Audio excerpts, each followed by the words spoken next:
ओम नीलांजनं समाभासं रविपुत्रं यमाग्रजं छायामार्तण्ड संभूतं तं नमामि शनिश्चरम्। ब्रह्मा मुरारिस्त्रिपुरान्तकारी भानु शशि भूमि सुदो बुधश्च गुरुश्च शुक्र शनिराहुकेतव सर्वे ग्रहा शान्तिकरा भवन्तु। सर्वे ग्रहा शान्तिकरा भवन्तु। क्रूराग्रह शांतिकरा भवन्तु। नमस्कार, स्वागत है आपका आचार्य वाणी में। मैं आचार्य डॉक्टर विक्रमादित्य आपके साथ हूँ और आज हम बात करने जा रहे हैं शनि का परिवर्तन। शनि का परिवर्तन 30 वर्ष बाद। मेष राशि वालों, आपकी तो 7.5 शुरू होने जा रही है और 7.5 का शब्द ही ऐसा है भयावह कि जब उसका नाम आ जाए तो बिल्कुल कैसे जीवन में कष्ट की संभावना उत्पन्न हो जाती है। और शनि की 7.5 में कहा जाता है कि टाइम खराब, सेहत खराब, पैसा खराब। जी हाँ, बिल्कुल गलत नहीं कहा जाता।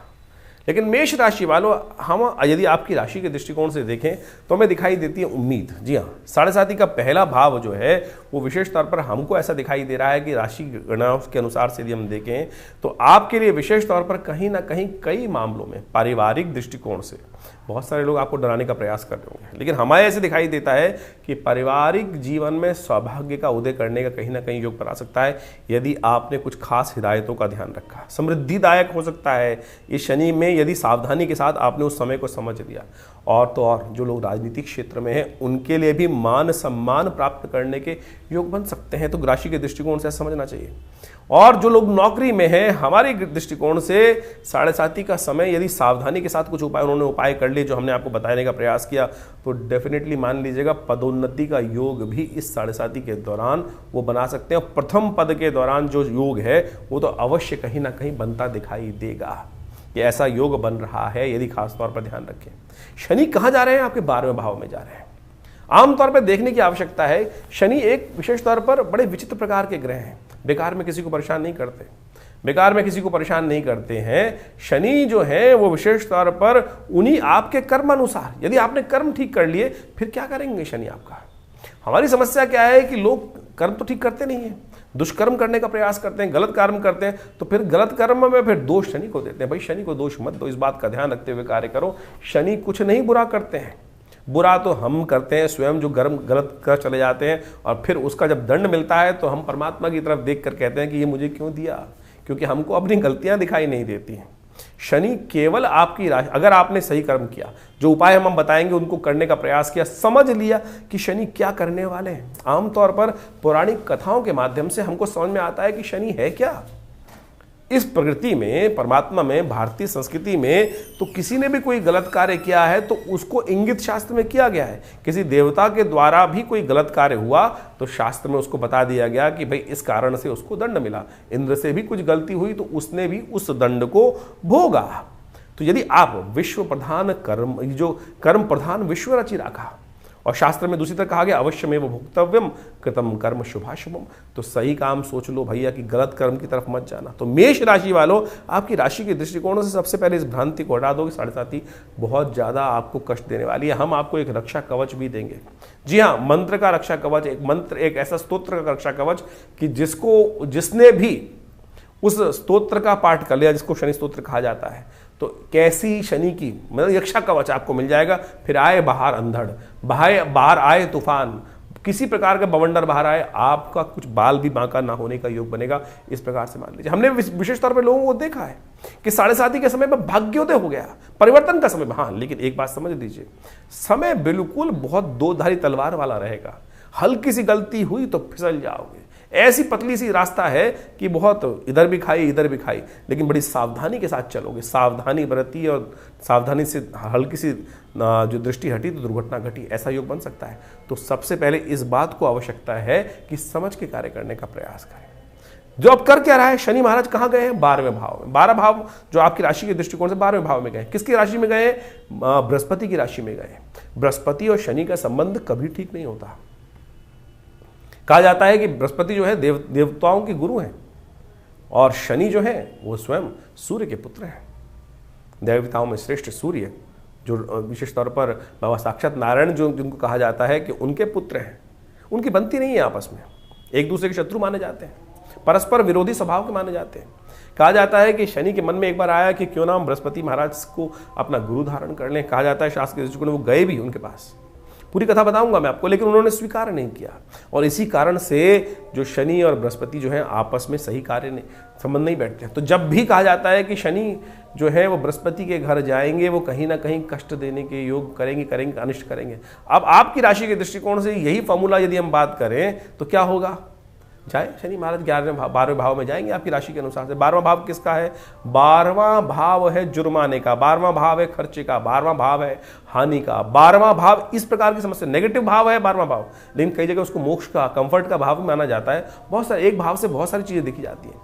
तो अगर वहां नेगेटिव राशि शनि के अनुसार से पड़ी भी हुई है तो राशि के दृष्टिकोण से तो क्या होगा, इनको खराब करेगा तो करे खराब, नुकसान को खराब करना है शनि करे, बिल्कुल करे।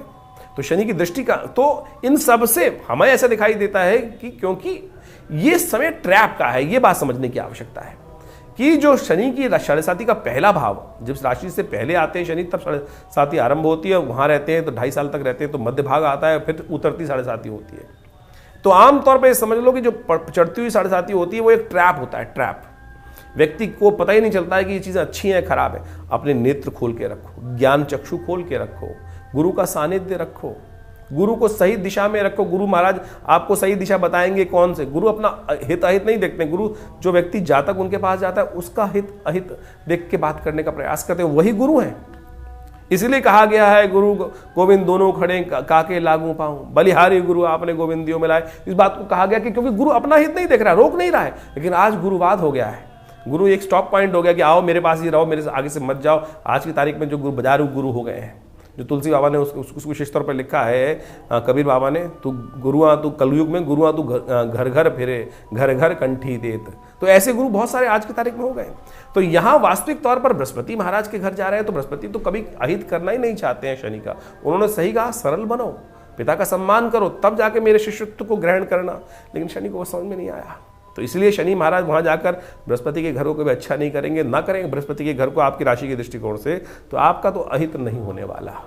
तो जो लोग आपको घबराने की बात कर रहे हैं कि शनि महाराज आपके यहाँ आएंगे, हाँ सावधानी जरूर बरतनी है।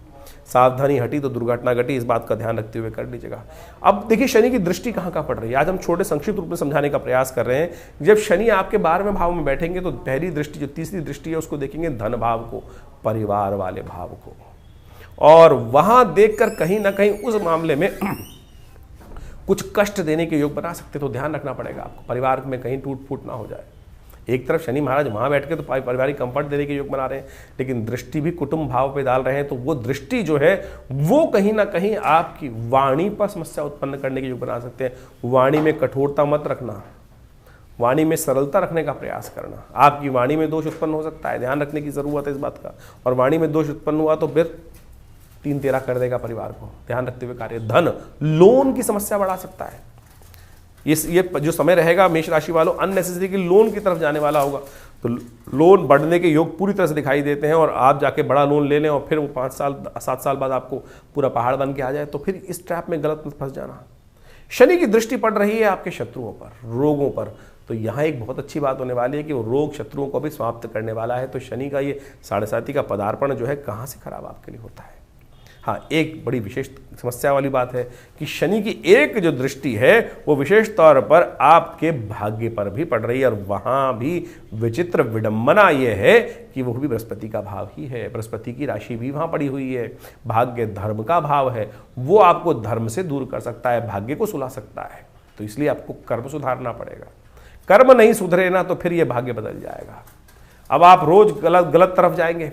शनि हमने कहा दंडाधिकारी है, धर्म से विमुख हुए, मंदिर न जाए, पूजा भी ना करें, अरे भगवान बकवास होता है। बहुत सारे लोग आते हैं हमारे यहाँ, तो विशेष तौर पर ऐसे ही लोग बहुत हैं, हमने देखे हैं कि काम पड़ा तो भगवान के मंदिर में जाकर पैर छुआ, उसके बाद तो अरे अच्छा करेंगे, कौन, बाबा जी का फोन है, बंद कर दो, बाद में करेंगे बात।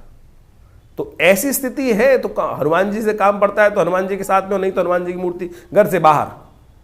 ऐसे भक्त हैं, बहुत बहुत बढ़िया बढ़िया भक्त हमारे समाज में रहते हैं। तो कोशिश करो आनंद भाव से परमात्मा का स्मरण करने का प्रयास करो। सबसे पहली आवश्यकता है कि अपने शरीर की रक्षा करना। चोट एक्सीडेंट लगने के योग बन सकते हैं, तो बहुत ज़्यादा रिस्क वाले काम मत करो। बहुत सोच समझ के फूक फूक के कदम करने की जरूरत है। ये जो 2.5 साल का समय रहेगा, जो 30 साल बाद आपके लिए आया है, ये आपके लिए ऐसा रहेगा कि आपको विशेष तौर पर कई प्रकार के आनंद तो दिलाएगा, लेकिन कई जो जगह अगर आपने स्कैन करके काम करने का प्रयास किया तो बहुत सोच समझकर अच्छे एडवाइजर्स, अच्छे हितैषी अपने साथ रखने का प्रयास करना। क्योंकि पहला जो गोचर है हमको ओवरऑल दिखाई देता है, आपकी राशि के दृष्टिकोण से यदि हम बात करें तो पहले गोचर में बृहस्पति की कंडीशन इतनी बढ़िया है आपकी राशि के दृष्टिकोण से कि वो 2-3 साल जो है वो यानी 27 तक तो वो बृहस्पति जहाँ जहाँ चलेंगे वो हर मामले में आपकी रक्षा करते रहेंगे, चाहे वो नौकरी वाले लोग हों चाहे कहीं भी हों। तो हमको दिखाई देता है कि पहले आपके 2.5 साल जो हैं वो बहुत बढ़िया आपके जाते दिखाई दे रहे हैं। उसके लिए आप बस कर्म सुधारना है, भाग्य जो है उस परमार्थ के नाम को रखना अपने जीवन में, परमात्मा के नाम को जीवन में रखने का प्रयास करना, क्योंकि दृष्टि पड़ रही है भाग्य पे और आप भाग्य के अनुसार से पूजा पाठ कर्म के अनुसार से वो चीज़ें आपके जीवन में बस दिखावा रह सकती है। श्रद्धा से, आनंद से भरमा भाग्य तभी साथ देगा। देखिए हम समस्त कर्म करते हैं, साढ़े साथी क्यों खराब बोली जाती है मेष राशि वालों के लिए, समझ लीजिए इसका सूत्र भी आपको समझा देता हूँ। कारण है कि जब हम काम करते हैं, कोई भी कर्म करते हैं, सपोज कीजिए हमको एक लंगड़, बचपन में छोटे थे ना तो पतंग उतारने के लिए कुछ भी करने के लिए वो एक लंगड़ पत्थर बांध के लंगड़ फेंकते थे, लगा के निशान लगा के फेंक तो हम दे देते निशान लगा के एक्सपीरियंस के अनुसार से, लेकिन जो अटकाव होता था वो भाग्य से होता था। भाग्य में सही जगह अटक गया तो वो काम कर देता था, और नहीं अटका तो यहां भाग्य का खेल है। भाग्यम फलति सर्वत्र न च विद्या न च पौरुषम। तो यह भाग्य का खेल है। तो भाग्य को सही करने के लिए आपको क्या करना पड़ेगा, विशेष तौर पे ध्यान रखना पड़ेगा कि कर्म सुधारने आप। तो यदि कर्म नहीं सुधारोगे ना तो समस्या उत्पन्न करने के योग ये ग्रह दे देगा आपको। तो कर्म सुधारने के लिए परमात्मा की शरण, भगवान की शरण, हनुमान चालीसा का पाठ। मैं कहूँगा आपको हर शनिवार को हनुमान जी को चोला चढ़ाने के हाथ डाल लो बस। अरे आपकी राशि के अनुसार से इष्ट भी आपके हनुमान जी निकलते हैं बाई चांस, देखिए सुनिए। और हनुमान जी की तो विशेष कृपा है, हमें आपको पूरा बताने वाले, पूरे वीडियो में सब कुछ बताने वाले, एक एक चीज़ खोल के रखने वाले हैं। जो दुनिया में आज दुनियादारी शुरू हो गई है कि लाओ तेल का दान कर दो और शनि महाराज को समझा लो, और लेके दुकान खोल कर लोग हर कोने पर खड़े हो गए हैं कि 10 तेल चढ़ा दो, 15 तेल चढ़ा दो, 20 तेल चढ़ा दो। तेल चढ़ाने से क्या होने वाला है? तेल तो एक छटाक भी चढ़ाओगे तब भी ठीक है। तो कोशिश ये करो, इन भ्रांतियों के चक्कर में हटो, कर्म को सुधारने का प्रयास करो। दान जो इस प्रकार का दान करने के लिए आए थे कि उनका 100 एक है बाबा जी लगे हैं 100 तेल दान करवा देते हैं। टीवी पे आके खूब जोर जोर से चीख चीख के बोलते हैं हम तो 100 तेल दान करा देते हैं, 100 तेल का अभिषेक कर देते हैं। अरे ऐसे अभिषेक से कुछ नहीं होने वाला। दान उनको करो जो कहीं ना कहीं किसी काम तो आ रहा हो। तो इस बात का ध्यान रखते हुए कार्य करोगे तो बहुत अच्छा होगा। शनि की साढ़े साथी है, बिल्कुल सावधानी के साथ करें। सेहत का ध्यान रखना बहुत ज़रूरी है। जो उपाय बता रहे हैं वो अवश्य करने का प्रयास करें। थोड़े बालों को हल्का रखना, अपने सिर के बालों पर ज़्यादा बोझ मत डालना। सिर पर बोझ डालना खराब हो सकता है, ध्यान रखते हुए कार्य करने के प्रयास कीजिएगा इस बात को। तो ऐसे में खास तौर पर ध्यान रखने की ज़रूरत है। तो आप हनुमान चालीसा का पाठ नित्यपति करें, शनि स्तोत्र का पाठ नित्यपति करें, शनि के बीज मंत्र का पाठ नित्यपति करें, और हो सके तो ये छोटे छोटे उपाय जो बताएं इनको करें। एक विशेष तौर पर शनि का संबंध पहले समझ लें। महाराज विक्रमादित्य की कथा भी बड़ी अद्भुत है शास्त्र के अनुसार से। तो आपकी राशि के दृष्टिकोण से आप यदि ये उपाय करते रहेंगे तो हमें लगता है बहुत सारी चीज़ों को ठीक कर लेंगे। देखिए सबसे पहले हमें समझने की आवश्यकता यह है शनि और बृहस्पति का संबंध क्या है। शनि सूर्य पुत्र हैं और सूर्य देवताओं में सबसे श्रेष्ठ माने जाते हैं, साक्षात नारायण के अवतार माने जाते हैं। वहीं बृहस्पति जो हैं देवगुरु माने जाते हैं। कहा जाता है शास्त्र के दृष्टिकोण से अनेक कथाओं के माध्यम से इन संबंधों को समझने में। वैसे ज्योतिष के दृष्टिकोण से शनि और बृहस्पति का संबंध आपस में बहुत अच्छा नहीं। कारण क्या है? कारण ये है कि एक बार शनि महाराज जो बड़े कठोर हैं, वो हैं तो आध्यात्मिक साक्षात देवता ही माने जाते हैं। बहुत सारे लोग उनको संज्ञा दे देते हैं कि राक्षस, अरे साक्षात देव हैं शनि महाराज, न्याय अधिकारी हैं, न्याय के अनुसार से कार्य करने वाले हैं, दंडाधिकारी हैं। तो आप समझें कि शनि को इस प्रकार से भाव करना क्रूर ग्रह माने जाते हैं और उनकी तुलना पाप ग्रह के अंतर्गत की जाती है। यानी ज्योतिष के दृष्टिकोण से जो विशेष तौर पर ग्रहों के अनुसार से प्रभाव है, उनका प्रवृत्ति है, उसके अनुसार से उनकी संज्ञा दी गई है। तो शनि महाराज जो हैं वो दंडाधिकारी हैं और कहा जाता है भगवान सूर्य के पुत्र हैं। उसके अनुसार से एक बार बृहस्पति महाराज के घर गए और बृहस्पति वो चाहते थे कि बृहस्पति उनके शिष्य बन जाए, बृहस्पति के शिष्य को प्राप्त हो, जिससे उनका ज्ञान वर्धन हो। लेकिन क्योंकि शनि महाराज की उनके पिता सूर्य के साथ बहुत अच्छी बनती नहीं है, कहा जाता है कि आपस में जो बहुत संबंध मधुर नहीं है, इसी कारण से बृहस्पति महाराज ने उनकी कठोरता को कम करने की बात कही। और जब तक ये बात ना हो कि आपस में संबंध ठीक ना हो, तब तक शिष्यत्व उनका स्वीकार मना कर दिया कि हम आपको शिष्य की दीक्षा नहीं देंगे। तो कहा जाता है इसके कारण से शनि और बृहस्पति की आपस में रुष्टता हुई, और जब भी ग्रहों के अनुसार से शनि इस हीन भाव को मन में लेकर हमेशा रहे, और इसी कारण से शनि और बृहस्पति का संबंध कभी अच्छा नहीं माना जाता। और शास्त्र के अनुसार से जब भी शनि महाराज की बृहस्पति की राशि में आते हैं तो कभी शुभ प्रभाव नहीं देते। दशाओं में आप समझे कि सूत्र कहा गया है कि बृहस्पति में शनि, शनि में बृहस्पति कभी अच्छा प्रभाव नहीं देता। खास तौर पर बृहस्पति की दशा में शनि का अंतर तो बहुत ही अनिष्टकारी माना जाता है। उसी प्रकार से जब भी बृहस्पति की राशियों में शनि महाराज आते हैं तो उनका शुभ प्रभाव नहीं होता है। तो इसके अनुसार से ज्योतिष के दृष्टिकोण से बहुत सारी बातें समझी जाती हैं। महाराज विक्रमादित्य के संबंध में भी एक अद्भुत कथा शास्त्र में आती है। उनके न्याय की पूरे विश्व में डंका बजता था, विभिन्न प्रकार की वैतालिक सिद्धियां भी उनके पास प्राप्त थी, और न्याय तो विश्व में उनका प्रसिद्ध ही था।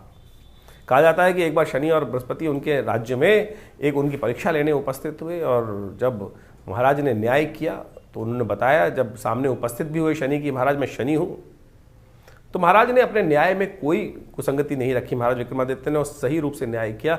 शनि महाराज ने उनकी परीक्षा लेते हुए कहा कि महाराज आपने आज मेरे खिलाफ जाकर न्याय दिया है, तो जब मेरा समय आएगा तब मैं आपको बताऊंगा कि किसका प्रभाव क्या होगा। जब महाराज विक्रमादित्य की शनि की महादशा शुरू हुई, शनि का अशुभ प्रभाव शुरू हुआ, तो उनके राज ज्योतिषियों ने कहा कि महाराज आपका शनि खराब आने वाला है, तो ऐसे में आपको सावधान हो जाना चाहिए। और कहा जाता है कि जब राजा की कोई शनि की कोई भी ग्रह की अशुभ दशा होती है तो उसका पूरा प्रभाव उसके राज्य पर भी पड़ता है। तो महाराज ने कहा कि मैं कुछ दिन विश्राम ले लेता हूँ, संन्यास में चला जाता हूँ, क्योंकि मेरे कारण से मेरी प्रजा का कोई अहित ना हो। तो अपने साथ जाते जाते कुछ काशापण ले गए थे। एक जगह छोले खाने के लिए, कहा जाता है चने खाने के लिए, उन्होंने कुछ काशापण वहाँ उस दुकानदार को दिए। वो काशापण भी कोयले के बन गए, महाराज को बर्तन मांजने पड़े। आप समझें ये स्थिति है कि जब शनि खराब आता है तो विशेष तौर पर किस प्रकार का जीवन में प्रभाव उत्पन्न होता है। तो हमें आप समझें कि हमें शनि के यथाउचित प्रभाव से आपके जीवन में जो शनि का प्रभाव समझते हुए कि आपकी राशि के अनुसार से किस प्रकार का प्रभाव रहा है, उसके अनुसार से उनके उपाय भी करने का प्रयास करना चाहिए। शनि के अनेक उपाय दिव्य शास्त्र में वर्णित हैं, अनेक मंत्र शास्त्र में उपस्थित हैं। वेद के अनुसार से शनि का एक मंत्र है जो रुद्र अष्टाध्यायी में आया है, शन्नो देवी रविष्ट्रयापो भवन्तु पीतये शन्नो रविष्ट्रवन्तुनः। इस मंत्र का वैदिक मंत्र, शनि का ये वैदिक मंत्र है, इसका यथाउचित भाव से जप करना चाहिए। शनि का तंत्रोक्त बीज मंत्र है ओम प्रांग प्रींग प्रोंग से शनिश्चराय नमः। बहुत सारे लोग बात करते हैं कि बात भाव पूछने का प्रयास करते हैं कितना जपे महाराज। देखिए वैसे तो तुलसी बाबा ने कहा एक घड़ी आधी से पुनियाद तुलसी संगत साध की हरे कोट अपराध, लेकिन उस भाव से कि जब मनसा वाचक तीनों रूप से एक होकर, यानी अपनी श्रुति को एक बनाकर उस परमात्म तत्व में जाकर लक्ष्य सिद्धि के लिए मन वचन और कर्म तीनों को एक कर कर उस श्रद्धा भाव से एक सेकंड के लिए भी वो मंत्र जब करेंगे तो उसका प्रभाव हो जाएगा। लेकिन वो एक सेकंड, एक क्षण, एक पल कैसे प्राप्त होगा, वो प्राप्त करने के लिए भी तो समय चाहिए, इतना ध्यान चाहिए, इतना विश्वास चाहिए, इतना अभ्यास चाहिए। वो हो नहीं पाता है। तो इसीलिए कहा गया कि जो 1.25 लाख जप करो, 5 लाख जप करो, 10 लाख जप करो। वैसे शनि की संख्या जो है जब अशुभ प्रभाव चल रहा हो महादशा में तो 19 लाख मंत्र जप करने की शास्त्र में प्रमाणित बात की गई है। तो इतना मंत्र जप करने से ही उसका नेगेटिव प्रभाव, इस कलिकाल में तो मंत्र जप की संख्या कई गुना अधिक बढ़ा दी गई है, तो उसको जप करना चाहिए, तब जाकर उसका प्रभाव, नेगेटिव प्रभाव दूर होता है। तो आप जितना हो सके चलते फिरते उठते बैठते किसी भाव में इन शनि के मंत्रों का जप करें। शनि को मनाने के विभिन्न उपाय शास्त्र में वर्णित हैं, वो सब उपाय हम आपके समक्ष रख रहे हैं, आपकी राशि के अनुसार से बता रहे हैं। लेकिन फिर भी शास्त्र में अनेक जो उपाय बताए गए हैं उनको भी हमें समझना चाहिए। उन उपायों के अनुसार से यदि कार्य करेंगे तो जीवन में बहुत सारे कष्टों को दूर कर सकते हैं। शनि को मनाने के लिए हमने अनेक शास्त्रों का अध्ययन किया, बहुत सारी चीज़ों को निकाल के प्रयास किया। में सबसे श्रेष्ठ है शनि स्तोत्र, हनुमान चालीसा, सुंदरकांड का पाठ, हनुमान जी को चूल्हा चढ़ाना, शनि के मंत्र का जप करना। दशरथ कृत शनि स्तोत्र तो अपने आप में अद्भुत ही है। वो दशरथ कृत शनि स्तोत्र किस प्रकार से पाठ किया जाता है उसको हम करके दिखा देते हैं आपको। कहा जाता है कि महाराज दशरथ जो हैं वो देवासुर संग्राम में जब जा रहे थे तो रास्ते में शनि के दर्शन हुए, और उस समय उन्होंने शनि के दर्शन का लाभ लेते हुए, क्या होता है आमतौर पर जब शनि महाराज कहीं रास्ते में किसी के पड़ते हैं तो कुछ रास्ते में क्या होता है लोग रास्ता बदल देते हैं, लेकिन महाराज दशरथ ने उस वक्त महाराज शनि की प्रार्थना करिए। और दशरथ कृत शनि स्तोत्र शास्त्र में वर्णित है, यदि उसका नित्यपति आप एक बार भी पाठ कर लेंगे, यह हमने अपने अनुभव से देखा कि यदि एक बार भी उसका पाठ कर लिया जाएगा तो कैसे भी शनि की महादशा का अशुभ प्रभाव हो वो जीवन से दूर हो जाता है। शनि स्तोत्र इस प्रकार से है। ओम नमः कृष्णाय नीलाय शितिगंध निभाय च नमः कालाग्निरूपाय कृतांताय च वै नमः नमो निर्मांस देहाय दीर्घमश्रुजटाय च नमो विशाल नेत्राय शुष्कोधर भयाकृते नमः पुष्कल गात्राय स्थूल रोमणे अथ वै नमः नमो दीर्घाय शुष्काय कालं दृष्ट नमोस्तुते नमस्ते कोडर आक्षाय दुर्निरीक्षाय वै नमः नमः घोराय रौद्राय भीषणाय कपालिने नमस्ते सर्वभक्षाय बलिमुख नमोस्तुते सूर्यपुत्र नमस्तेस्तु भास्करे भयदाय च अधोदृष्टे नमस्तेस्तु संवर्तक नमोस्तुते नमो मंदगते तुभ्यं निरस्तंशाय नमोस्तुते तपसा दग्ध देहाय नित्यं योगरताय च नमो नित्यं सुदार्ताय अतृप्ताय च वै नमः ज्ञान चक्षु नमस्तेस्तु कश्यपात्मजसूनवे तुष्टो ददासि वैराज्यं हृष्टो हरसि तच्छणात् देवासुर मनुष्याश्च सिद्धि विद्याधरोरगा त्वया विलोकिता सर्वे नाशं यान्ति समूलतः प्रसादा कुरु मे देव वराहोऽहम् उपागता एवं अस्तु तदा सौरिग्रह राजो महाबला। तो ये शनि स्तोत्र है। इसका नित्यपति यदि एक बार पाठ भी कर लें, श्रवण भी कर लें, तब भी शनि का कब दशा आई खराब, शनि का गोचर खराब हुआ, कब आपके जीवन में कौन सी शनि की महादशा इत्यादि जो भी आ रही है, गोचर इत्यादि, ढैया इत्यादि, उन सब का प्रभाव जो है वो नेगेटिव प्रभाव जो है वो दूर हो जाता है। ये शनि का आशीर्वाद है स्वयं महाराज दशरथ को। तो आप इसको सुंदर रूप से नित्यपति एक बार कम से कम पाठ श्रवण कर लें या नित्यपति एक बार पाठ कर लें। हमारा ऐसा अनुभव है कि बिल्कुल इससे बढ़िया कोई और उपाय शास्त्र में नहीं है। सीधा साधा एक उपाय, ज़्यादा से ज़्यादा 2 मिनट 3 मिनट का पाठ है, और एक बार यदि आप पाठ याद भी कर लेंगे तो इसका अद्भुत प्रभाव आपकी शनि की पूरी 7.5 हो, चाहे ढैया हो या शनि का नेगेटिव प्रभाव हो, उसको बिल्कुल रक्षा करने के योग बन जाएंगे। शनि ग्रह को मनाने के लिए शास्त्र में अनेक उपाय बताए गए हैं। जैसा भी आपने आपको अभी शनि स्तोत्र सुनाया, हनुमान जी के बारे में बताया, तो इसी प्रकार से शनि को मनाने के लिए आपकी राशि के अनुसार से जो विभिन्न उपाय हैं वो आपको समय समय पर करते रहना चाहिए। सबसे श्रेष्ठ उपाय आपको मैं एक बताएं कि आप ये काम कर सकते हैं। छोटे छोटे उपाय हैं। जब भी कोई भोजन करने बैठ रहे हैं उसका पहला हिस्सा लेकर कौवे के निमित्त डाल दीजिए बाहर, अपनी खिड़की से बाहर। ओम प्रांग प्रींग प्रोंग से शनिश्चराय नमः कौवे का ध्यान कर कर अपने ग्रास, खाने का पहला ग्रास निकालकर कौवे को डाल दीजिए। यह नित्यपति अभ्यास करने से कोई नुकसान नहीं होता आपका, और आपके लिए कष्ट निवारण करने का सुंदर रास्ता बन जाएगा। हो सके तो शनि के बीज मंत्र, जैसे हमने आपको बताया था, ओम प्रांग प्रींग प्रोंग से शनिश्चराय में, इसका स्तवन कर लीजिए। एक और प्रयोग हम बताते हैं आपको। हनुमान जी का विशेष तौर पर शनि के साथ संबंध रहता है, तो हमने एक बहुत अद्भुत दिव्य प्रयोग निकाला। हनुमान जी के बीज मंत्र को शनि के बीज मंत्र से संपुट युक्त करने के उपरांत यज्ञ करें, और उसका जब भी कर लें तो बहुत अच्छा रहेगा। जैसे ओम हंग हनुमतये नमः, ओम प्रांग प्रींग प्रोंग से शनिश्चराय नमः, ओम हंग हनुमतये नमः, ये एक हुआ। तो इसी प्रकार से यानी शनि के बीज मंत्र के आगे हनुमान जी का बीज मंत्र, उसके पीछे हनुमान जी का बीज मंत्र संपुट युक्त करने के उपरांत इसको प्रोसेस करने का प्रयास करें। यदि एक माला इसका कर लें तो हनुमान जी पर विशेष तौर पर शनि की कृपा है कि जब भी, क्योंकि हनुमान जी ने कई बार शनि की रक्षा करी, और रावण वाली कथा तो सबको पता ही है कि किस प्रकार से रावण की लंका दहन करने के बाद शनि जो वहाँ पर विशेष तौर पर रावण की लंका में जो उनको जेल में बंद कर रखा था और उसके बाद वहाँ मुक्त कराया। तो इस प्रकार से तो इसी जब शनि ने हनुमान जी को आशीर्वाद दिया तो उसके बाद से कहा जाता है कि जब भी हनुमान जी के भक्त पर शनि कभी अपना दुष्प्रभाव नहीं दिखाते। दिल्ली के पास एक कोकिला वन क्षेत्र है, वहाँ पर एक विशेष मंदिर है। कहा जाता है कि विशेष तौर पर भगवान कृष्ण के समय पर शनि बड़े परेशान थे, दुखी थे, और भगवान कृष्ण के समक्ष जाकर उन्होंने अपना दारुण दुख उपस्थित किया कि मुझको कोई स्थान नहीं देता। तब भगवान कृष्ण ने अपने ब्रज क्षेत्र के अंदर कोकिला वन क्षेत्र में शनि को वहाँ स्थापित किया है। कहा जाता है कि शनि के वहाँ दर्शन कर कर, शनि की वहाँ पूजा कर कर, शनि के पर वहाँ तेल चढ़ाकर जो भी जीवन में शनि के कष्ट हो रहे हैं उनसे निवृत्ति का सुंदर मार्ग बन जाता है। तो शास्त्र में अनेक जगह इस प्रकार के सुंदर तीर्थ स्थल हैं, उन सबको प्रमाणित शास्त्र में किया गया है, शास्त्र की कथाओं के अनुसार से। तो अनेक अनेक उपाय शास्त्र में वर्णित हैं, आप उन सब उपायों को करके बहुत सारे कष्टों को दूर कर सकते हैं। हनुमान चालीसा का पाठ तो नित्य प्रति चलते फिरते उठते बैठते करेंगे तो शनि के जो विशेष नेगेटिव प्रभाव हैं उनसे आपके जीवन के कष्ट दूर होने के योग बन जाएंगे। काली गाय को भोजन कराना, काली उड़द का दान करना, साबुत वाली काली उड़द है उसका दान करना, 1 कटोरी लेकर दान कर दीजिए। तेल का दान करना छाया पात्र में। और एक बात और ध्यान रखें, दान किसको किया जाए।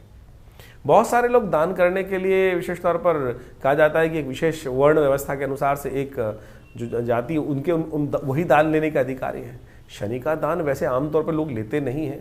पुराने ज़माने में केवल एक ही वर्ग था, वो विशेष तौर पर उसी के लिए कहा जाता है कि शनि का दान लेने के लिए वही लेते थे, क्योंकि शनि का दान लेने के बाद पचाएगा कौन।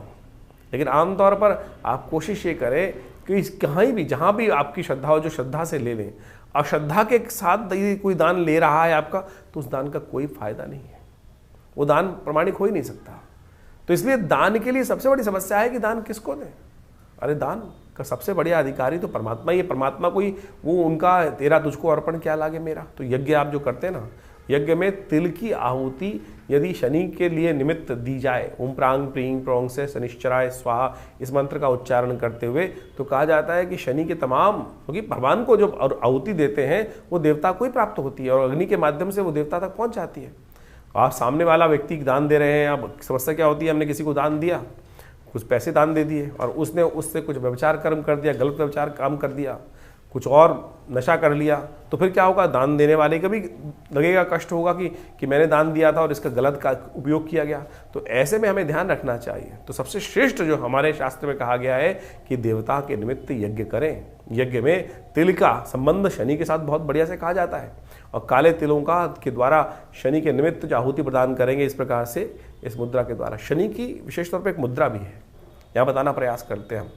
शनि का जो भी मंत्र जप करें या शनि आपकी कुंडली में नेगेटिव प्रभाव कर रहा है तो उस समय इस मुद्रा का अभ्यास करें।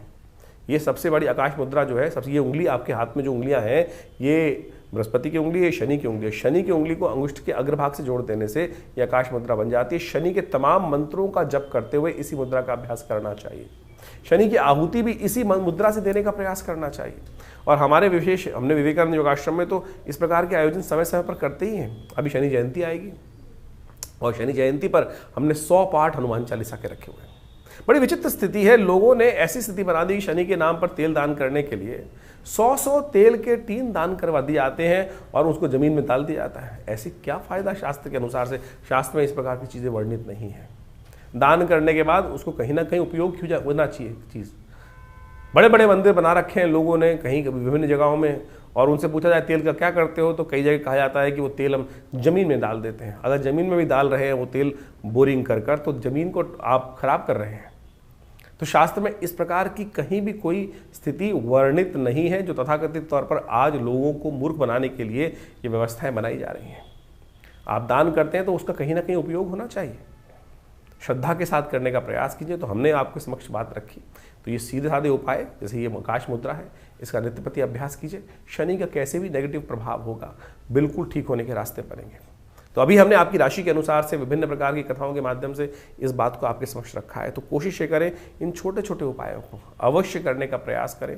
धीरे धीरे आपके जीवन से कष्ट दूर होगा। शनि जब बहुत परेशान कर रहे हो तो तुलादान सबसे शिष्ट है।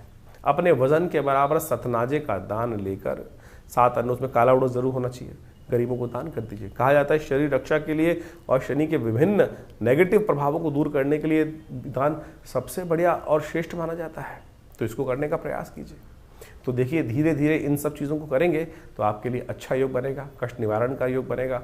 और विशेष तौर पर अपनी जन्मपत्री का अच्छे शोध करा लें कि क्या आवश्यकता है। हर राशि के अनुसार से, हर जीवन के अनुसार से आपकी जन्मपत्री में क्या मुख्य कारण बना हुआ है, किसके कारण से जीवन की समस्याएं आ रही हैं। आप जो वस्त्र धारण करते हैं उसका भी प्रभाव है। आप किनके लिए, जो आप ये बात समझने की आवश्यकता है कि जो हम वस्त्र धारण कर रहे हैं किनके लिए लकी है, किनके लिए अनलकी है। सारी चीज़ें एक ही व्यक्ति के लिए लकी नहीं हो सकता है, भाग्यशाली नहीं हो सकता है। किसी के लिए कोई मार्ग भाग्यशाली है, किसी के लिए कोई मार्ग भाग्यशाली है। उसके लिए पूरी तरह से शोध की आवश्यकता है। आपकी जन्मपत्री को अच्छे से विश्लेषण कर कर, चीज़ों को ग्रह योगा योग देख कर कि कौन सा चीज़ आपके लिए अच्छी दिखाई देती है, कौन से रंग के वस्त्र आपको पहनने चाहिए, कब पहनने चाहिए, कब नहीं पहनने चाहिए, तो ये सब शास्त्र में वर्णित है, ये सब चीज़ें, और उसके अनुसार से जो ज्योतिषीगण हैं उन सब का अध्ययन कर कर आपको हम मार्ग बताने का प्रयास करते हैं। आशा करते हैं इन सब चीज़ों को समझेंगे और ज्योतिष की और बहुत सारी बातें हैं उनको धीरे धीरे अपने जीवन में उतारने का प्रयास करें तो लाभ होगा। तो ये शनि का जो विशेष प्रभाव है आपकी राशि के अनुसार से हमने आपको समझाने का प्रयास किया। देखिए, ग्रहों का प्रभाव वास्तविक तौर पर पूरे विश्व में पड़ता है और ग्रहों के प्रभाव को यदि समझ लिया जाए तो उसके अनुसार से हम अनेक उपाय विधि के अनुसार से, जिसका जैसी श्रद्धा होगी वैसा उपाय वो बताएगा। जैसे किसी को अगर आप समझें, किसी को आयुर्वेद में ज़्यादा महारत हासिल है तो उसको आयुर्वेद के ही उपाय दिखाई देंगे। किसी को वास्तविक तौर पर एलोपैथिक की अच्छी महारत है तो उसको एलोपैथिक के ही सब उपाय समझ में आएंगे। किसी को होम्योपैथिक के उपाय है तो उसको होम्योपैथिक की दवाइयाँ ही समझ में आएंगी और वो उसने उसका प्रभाव देखा है उसके अनुसार ही वो लोगों के समक्ष रखेगा और उसका प्रभाव एनालाइज कर कर लोगों के ऊपर आता भी है। तो इस बात को हमें समझना चाहिए। तो ज्योतिष के अनुसार से, हमारे अध्ययन के अनुसार से हमने जितने उपाय शास्त्र में जहाँ जहाँ जिस प्रकार से हमने करके देखे, पिछले करीब अनेक वर्षों से बहुत सारे जो लोग आते हैं उनके ऊपर देखा, अपने ऊपर देखा, अपने परिवार के ऊपर देखा, समस्त समाज के ऊपर देखा, तो हमने वही उपाय आपके समक्ष रखे हैं। इसके अलावा भी हज़ारों प्रकार के उपाय हैं, लेकिन उपाय विशेष तौर पर इस प्रकार से करने चाहिए कि जिससे मन दुखी ना हो, कि संसार में किसी को उसका नेगेटिव प्रभाव ना उपस्थित हो। ऐसा समझें कि ज्योतिष के दृष्टिकोण से परमात्मा, हमारे ऋषि मुनियों ने कोई ऐसा उपाय, लाखों रुपए खर्च करने वाले उपाय तो नहीं बताए। सीधे साधे जो उपाय हैं, भगवान का स्तवन, थोड़ा मोटा दान, जो आपकी सामर्थ्य के अनुसार से यदि आप करेंगे तो सत्य मानिए कि उससे परिवर्तन आने का योग बनेगा। इसको ऐसा कतई ना समझें कि इसको उपाय करने के लिए हमको इतना महंगा खर्चा करने वाला उपाय करना है, मेरे पास पैसे नहीं है, उधार लेकर पैसे लाऊं और उससे उस उपाय को करूं और उसके बाद फिर अपने जीवन को, कष्ट को दूर करने के लिए वो कार्य करूं, तो वो उपाय नहीं हुआ भाई। तो शास्त्र में ऐसे उपायों को स्थान दिया ही नहीं गया है। अपनी सामर्थ्य के अनुसार से, अपने पुरुषार्थ के अनुसार से जो कुछ हम दान, पुण्य इत्यादि, भगवान का स्तवन और पूजन इत्यादि कर कर अपने जीवन के कष्टों को दूर करने का मार्ग बनाते हैं, वही शास्त्र में प्रमाणित किए गए हैं। अनेक अनेक पुराण, अनेक अनेक ग्रंथ, उन सब में अनेक उपाय मंत्र के माध्यम से, दान के माध्यम से, स्नान के माध्यम से शास्त्र में वर्णित हैं और उन सबको हमने आपके समक्ष यथाउचित भाव से रखने का प्रयास किया। शास्त्र में विभिन्न कथाएं भी हैं। बहुत सारे लोग इस बात को बताने का, समझाने का बहुत सारे मैसेज भेजते हैं कि भाई आप कथाएं क्यों सुनाते हैं। अरे भाई, शास्त्र में कथाएं हैं तो उससे विश्वास जागता है। यदि विश्वास ही नहीं होगा तो कैसे कार्य करोगे। और पौराणिक कथाओं को, उसके लिए विशेष तौर पर शास्त्र में जो चीज़ें वर्णित है उससे हमारे मति के भ्रम दूर होते हैं। नहीं तो व्यक्ति को कैसे कह दोगे कि मतलब ऐसे कर लो, ऐसे कर लो, ऐसे कर लो, तो उससे क्या होगा, वो कहेगा कुछ होता ही नहीं है। तो उस पर विश्वास जगाने के लिए, समझ जगाने के लिए इस तमाम कथाओं को यहाँ उपस्थित करना परम आवश्यक है और वही हम करते हैं। इसके अनुसार भी गोचर का प्रभाव तो आप देखते ही हैं, जो राशि के अनुसार से हम बताते हैं। बहुत सारे लोगों का मत ये होता है कि राशि के अनुसार से आप बताते जो हैं वो संसार के समस्त 12 कैटेगरी में ही पड़ सकता है। देखिए, गोचर का प्रभाव तो राशि के अनुसार से ही बताया जाएगा और अनेक अनेक सिद्धांत हैं, या तो राशि के अनुसार से या लग्न के अनुसार से उसको पढ़ा जा सकता है। अब जो हम लोग जनरल वे में यहाँ समझाने के उपस्थित कर रहे हैं या प्रयास कर रहे हैं, वो राशि के अनुसार ही गोचर का, इंडिविजुअल जन्मपत्री को आप यहाँ सोशल मीडिया लेवल पर नहीं डिस्कस कर सकते हैं। उसके लिए तो आपके अपनी एक समय चाहिए, व्यवस्था चाहिए और टाइम चाहिए, उसके अनुसार से आप समझने का प्रयास करें। लेकिन फिर भी गोचर का प्रभाव तो जर्नल है और उसको उसके अनुसार से समझा जा सकता है और वो उसमें कहीं कोई गलत बात नहीं है। तो उसको आप समझें, उसका प्रभाव अपने अनुसार से उस चीज़ को समझेंगे तो देखिएगा परिवर्तन का योग अच्छे से बना सकते हैं आप। ये उपाय जितने हमने बताए इसका अवश्य प्रयास कीजिए। हाँ, जो उपाय मंत्र संस्कृत के हैं उनका संस्कृत का उच्चारण बिल्कुल ठीक से करने का प्रयास करना चाहिए, तो ही उसका पूर्ण प्रभाव प्राप्त होगा। केवल हम कहें कि अभी संस्कृत मुश्किल है, संस्कृत तो सबसे आसान भाषा है और उसका शब्द का उच्चारण यदि सही से करोगे तभी वातावरण में उसका प्रभाव उपस्थित होगा। वो वातावरण में जो कंपन होगा उस मंत्र के उच्चारण से, उसके शब्द के उच्चारण से, उसी से उसका प्रभाव वास्तविक तौर पर समझा जा सकता है। ज्योतिष को वास्तविक तौर पर जीवन में उतारने के लिए बहुत सारे आयाम हैं। आपकी जन्मपत्री, आपके हाथ की रेखा, आपके शरीर विज्ञान के अनुसार से शरीर में कौन कौन से जो चिन्ह हैं उनका क्या प्रभाव है, उनके अनुसार से शुभ हैं या अशुभ हैं, आपकी जन्मपत्री में आने वाले योग हैं कब फलीभूत होंगे। अब हजारों व्यक्तियों की कुंडली में विभिन्न प्रकार के राजयोग हैं। उन राजयोगों को कब फलीभूत होने का समय है, वो दरिद्र योग कब परेशान कर सकते हैं, कुंडली में बैठा हुआ योग कब आपके जीवन में फलीभूत होगा, इन सब चीज़ों को अध्ययन करने की आवश्यकता है। और देश काल परिस्थिति दशा महादशा अंतरदशा प्रत्युत्तर दशा ग्रहों के इंटरनल कुंडलियाँ, उन सबको समझकर हम उन सब चीज़ों को प्रभाव को सही रूप से समझ सकते हैं और आपके समक्ष उनके ज्योतिष के चमत्कार को आप स्वयं देख सकते हैं। तो आप आइए विवेकानंद योगाश्रम में। ये शोध संस्थान हमारे पिता आचार्य श्री केशव देव जी महाराज के द्वारा आज से करीब 60-70 साल पहले बनाया गया और वहाँ आज भी उसी परंपरा के अनुसार से, वैदिक परंपरा के अनुसार से समस्त कार्य यज्ञ इत्यादि किए जाते हैं।